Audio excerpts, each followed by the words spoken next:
Hi guys, Dan Enright from Motion of Video here. Today I'm going to be testing these Mavic Pro polarizing filters from PolarPro. We have two filters that are ND filters and one filter that's a CP filter. One's ND8, one is ND16. These ND filters will help bring down the exposure of your image so you can reduce the shutter of your camera, which will help give you a more cinematic image. You want a 1/50 shutter ideally with your Mavic Pro. The CP filter will help reduce glare and also enhance the greens and the blues of your image. All right, let's see if these are any good in real life tests.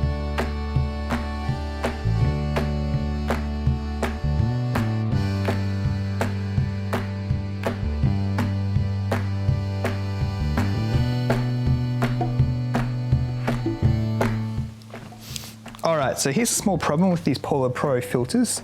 What happens is if your drone's off and you already have the filter on, when the drone tries to initialize, the gimbal moves around and the last movement that it needs to do, unfortunately gets stuck. The little filter's rubber has caught the gimbal. So unfortunately, that means you need to take the filter off, turn the drone on, and fit the filter after the drone is on. So we'll just do that. So this is what should happen when you turn your drone on. So you shouldn't have any problems.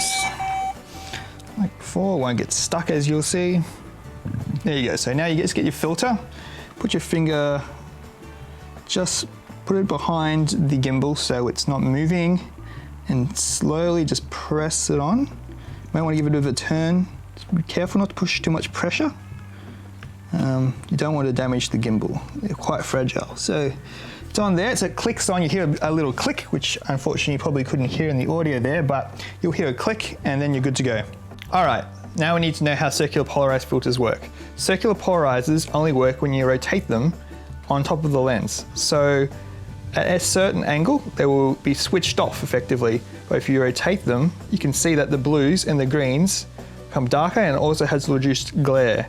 So I'm just holding the Mavic Pro circular polarizer in front of my camera here, just to give an example of how circular polarizer works. So that's off, and that's when I've turned it, and it's now taking effect and reducing glare and helping to bring out the blues and the greens.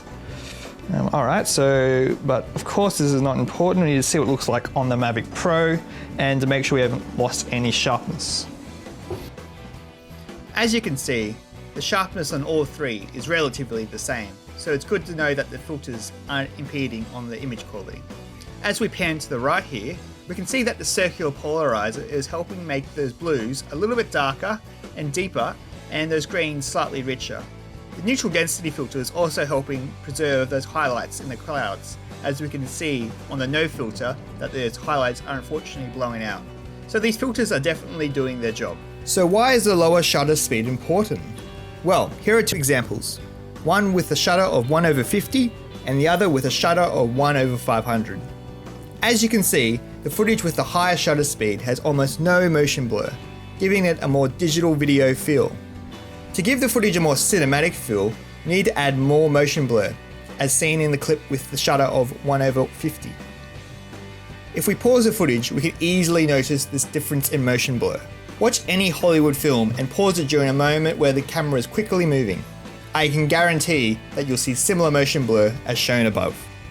In the middle of the day, the strong ND16 filter still doesn't allow you to get the correct exposure when shooting at 1/50. This is a big drawback in my opinion. The circular polarizer filter works great when it's pointed away from the sun. I'd highly recommend it when people are on event shoots.